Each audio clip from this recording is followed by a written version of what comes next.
Ashama harka fuunee daawwattoota hordoftoota keenya. Egaan daawwattoota hordoftoota keenya odeeffannoo ganama isin biraan ga'u deemne irratti odeeffannoo dabalataa ciccimoo qabna. Keessayyuu waa'ee dishtaaginaa dubbii ijoo miidiyaa kanaa ta'ee jira. Dubbii ijoo ta'uu qofa osoo hin taane yeroo inni waan sanaa ta'utti viidiyoon icitiidhaan waraabametu jira.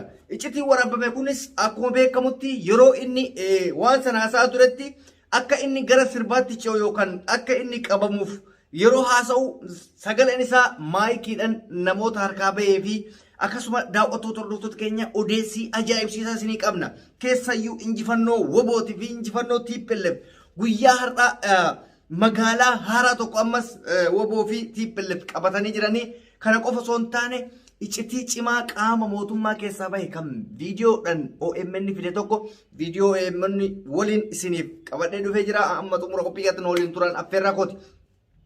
Egaan akkuma beekamutti daawwattoota hordoftoota keenya dishtaaginaan guyyaa har'aa madirakii yookaan hiriira biltsiginnaa yaamte irratti biltsiginnaa haleellisuuf akkasumas immootu kaka'umsa qeerroo yookaan immootu dargaggoota Itoophiyaa kakaasuudhaaf affeeramee ture irratti faallaa ta'eetiin erga argameen booda baay'ee dubbiin rifachiisaa ta'ee jira jechuudha.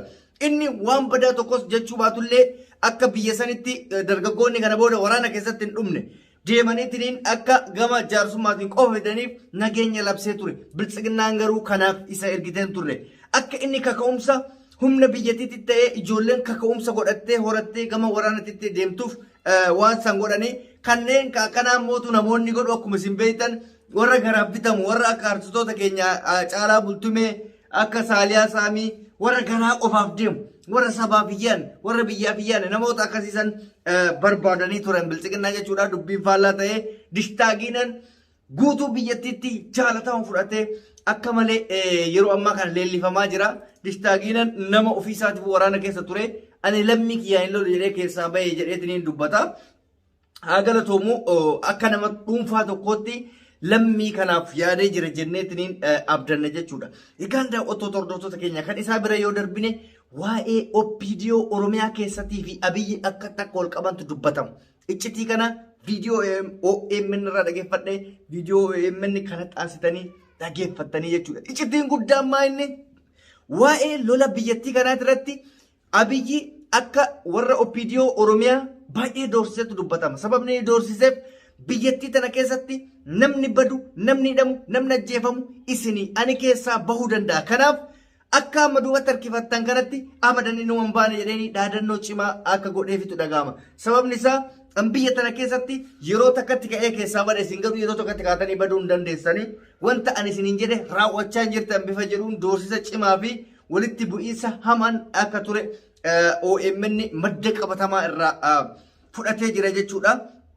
Biyyattiin gaagama hamaa kana keessa jirti. Wayyaaneen halkanii guyyaa magaalaa haaraa magaalaa Amaaraa kana keessa deemtee to'atu geetta guutuutti Amaaraa jechuudha. Wanni isin hubatuu qabdan tokkotu jira. Namni tokko kiiloomeetira 25 fi kiiloomeetira 15 fi hanga ammaa maan seenne jettan jara kenna. Inni lolamuu bar kibriitan yookaan argitee dhagaadhanii miti. Ibiddaan lolamaa bar namni zaw jedhee magaalaa takka akkuma hoolaa fiigeetti seenu. Suuta qulqulleeffatee daangarra taa'ee ji'a tokko taa'ee ji'a lama taa'ee guyyaa lama bulee torbee tokko taa'ee tooftaa akkasitti seenama malee callisanii akka nama karaa imala deemanii Finfinnee irraa Jimmaan buna fe'anii yookaan Arsirraa boqqoolloo fi qamadii fe'anii deeman akkasii miti lolli. Lolli aarsaa guddaa gaafata magaalaa takka seenuudhaaf sa'aan tokko yoo seefe biyaansi guyyaan tokko osoo hin taane jiini tokko sin ga'u maaliif aarsaa guddaa si kafalchiisaa jechuudha. Kanaaf akka isin yaaddan san fiigameetuma sholool jedhamee waan seenamuu miti. Kana beekuu qabdan Finfinneen marfamuu isinii miti addunyaatu argaa jira. Shuni galee kanaaf dubbii yoo makastaa maali hin jarjarinaa wanti bineensi jarjaraan gaafatti rarra'aa jiran argite. Kanaaf callisamee zaw jedhameen seenamu. Wanti hundi qulqulleeffamee akka lammiin hin miidhamnetti eeggameetiin hin galama malee akkasiin jettan kan ammaa yoo ta'e qaata galanii masara kanaa bulchanii jarru aangoo irraa bu'an akkasiin jettanitti abadan siyaasni akkasii miti. Miira tasgabbii barbaada. Wanti kun immoo ibiddaanii kan walitti deemu uummanni kun ibiddatti walitti deemu kana bifa tasgabbaa ta'een wal injifatan malee akkasiin jettan sanitti yoo ta'e immoo biyyaan loluu osoo hin ta'in timaatimii wal darbatuu fakkeessitanii barisin.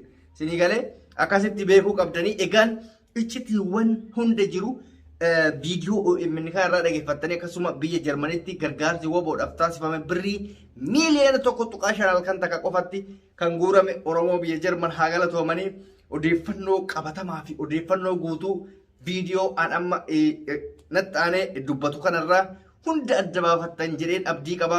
Viidiyoo kana waa'ee dishtaagiina qaba akkasuma waa'ee iccitii viidiyoo fi Abiy jidduu jiru qaba akkasumas immoo waa'ee woboo TPLF fi akkasumas immoo waa'ee gargaarsa mallaqa birrii miiliyoona 5 ol guuramee fi iccitiiwwan hedduutu jira waan ta'eef viidiyoo kana hamma xumuraatti dhaggeeffadhaa waan jiru adda baafadhaa jechuudha. Akka odeeffannoon kennallee qabatama ta'uuf viidiyoo akkana ragaadhaan isiniif dhiyeessina. Turtii gaarii viidiyoo kana wajjin qabaadhaa. Afaan faajjii keessaa bahuun qabsoo fi finiinsu yeroon isaa amma jechuun ajajni olaanaa waraana bilisummaa Oromoo ibsa baase. Abaa'oo Aboon kora guddaa Abaa'oo magaalaa Gimbii jalatti adoolessa bara 2020 keessa geggeessee ilaalchise ibsa adoolessa 25 bara 2021 baaseen Abaa'oon jaarmaya kaayoof akeeka ifaa qabu akka ta'ee fi warri kaayoo Abaa'oo lagatanii maqaa Abaa'oon daldalan akka gocha isaanii irraa of qusatan dhaamsaa dabarseeti ture. Ibsa kana keessatti qajeelfama waboon baasuun socho'uudhaan sochiiwwan farreen bilisummaa Oromoo taasisan akka uummata hin burjaajessine gochuun barbaachisaa akka ta'es dhaameeti jira.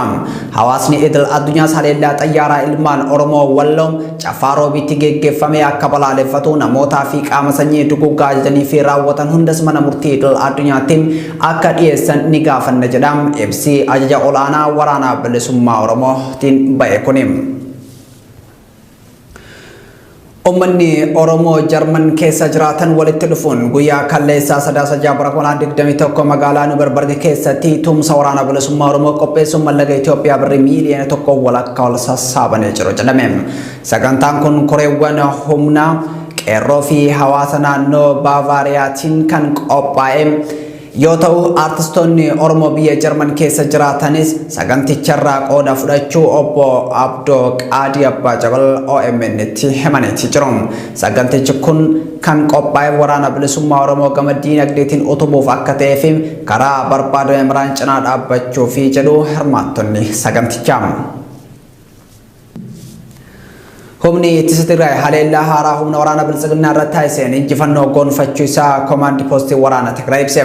Torbaanota darbanii walitti aansuudhaan waraana biltsiginnaa irratti haleellaa taasisaa jiruun injifannoo murteessoo tahan harkatti kan galfate waraanni Tigraay duula haleellaa kana ammas itti fufuudhaan injifannoo waraanaa galmeessuu isaa komaandii poostii loltummaa Tigraay ibsa injifannoo baaseen beeksiseeti jira. Duula haleellaa kanaanis waraanni biltsiginnaa bakka Gimbaa fi Maqdaalaa Ambaa Yuunivarsiitii jedhamu qubatee ture kutaalee waraanaa 31ffaan 33ffaa 34ffaa 72ffaa fi humnoota finxaaleyyii Amaaraa 60 lakkaa'aman barbadeessuu isaa dabalee beeksiseeti jira. Weellisaa Taarikuu kan giisaa namni sirba qeenxee mata dureen isaa Dishtaa Giinaa jedhamuun gurra jabaa horate lola sirna abbaa irree Abiy Ahmed geggeessaa jiru morme. Weellisaan kun hiriira balaaleffannaa juntaa fi shanee jedhamuun guyyaa har'aa sadaasa 7 bara 2021 magaalaa Finfinneetti dabballoota sirnichaatiin qophaa'e irratti argamuun wallee miira dargaggootaa gara waraanaatti akka deemaniif kakaasu haa sirbuuf affeeramus garuu weellisaan kun faallaa kaayoo hiriirichaa ta'uun dargaggoonni waraanaatti deemtanii ibiddattiin dhumati namaan guddoonni deemanii marga jiidhaa qabatanii jaarsummaadhaan dubbii fixuu qabu jechuun dubbate. Yeroo hundaa gaddinee gurraacha uffachuun nurraa haa dhaabbatu ni gahaa anis loltuu ta'e garuu lolli obboleessa koo waliin ta'uu bareen dhiisee bahee jechuun lola uummata biyya tokko gidduutti geggeeffamu balaaleffate. Maaliif du'aa qofa leellifna marga jiidhaa qabachuun maanguddoon nagaa haa buuftu jechuun dhaamsa kan dabarse yoo ta'u qindeessitoonni waltajjii maaliif sagaleessituu itti laattanii dafaa sirba eegala jechuun duuba waltajjii kanaati yoo dubbatan sagaleen isaanii kan dhagahamu ture. Weellisaan kun wayitii dhaamsa kana dabarsetti sagantichi kallattiidhaan miidiyaalee mootummaatiin tamsaasamaa ture. Abiy Ahmed dabballoota biltsiginnaa damee Oromiyaa murannoo qabsoo hin qabdan jechuun doorsisuu isaa maddeen keessoo sirnichaa saaxilan. Torbee darbee akkuma waltajjii Bahar Daar irraa deebi'een dabballoota biltsiginnaa damee Oromiyaa walitti kan qabe mataan biltsiginnaa Abiy Ahmed hundi keessa murannoo qabsoo hin qabdan jechuun miira rifaatuutiin dabballoota isaaf ergamaa turan doorsisaa akka ture maddi oduu qabatamaa keessoo sirnicha Oromiyaa Miidiyaa Neetworkitti himeetii jira. Dubbiin kun ana qofaa miti ani biyya kamittuu baqadhee jiraachuu danda'a hundi keessan garuu asumatti rukutamuuf jirtu hunda keessan waan hojjetaa jirtan nan beekaa yoo yaada keessan sirreeffattan isiniif wayya jechuun doorsisaa turuu maddeen amanamoo keessoo sirnichaa irraa hubachuun danda'ameetii jira. Itoophiyaatti ambaasaaddarri Ameerikaa duraanii humnoonni idil addunyaa gahee daldalaa meeshaalee waraanaa qabaniin waraana Itoophiyaa keessa jiru dhaabsisuu danda'uu qabu jedhe. Afrikaatti itti aanaa ministeera dhimma alaa Ameerikaa ta'uun kan tajaajilaa turan Tiiboor Naagim sagantaa BBC News Days wajjin gaafiif deebii taasisaniin biyyoonni dhiibbaa uuman kanneen akka Ameerikaa, Gamtaa Awurooppaa, UK, Chaayinaa, Tarkii fi biyyoonni galoo galaanaa dhimma kanarratti gahee olaanaa bahuu danda'u jedhaniiti jiru. Biyyoonni kunniin waraana seenaa keessatti tarii kan hin barbaachisne jedhamuu malu kana dhaabaa jechuu danda'u jedhan. Dabaluunis dhugaa haa dubbannu yoo jenne qaamoleen wal waraanaa jiran meeshaalee waraanaa isaaniif kan argachaa jiran iddoo ta'erraatii waan ta'eef gurra itti kennuu danda'u jedhan. Oduun ijoo ammaaf qabanne kana fakkaata. Horaa bulaa.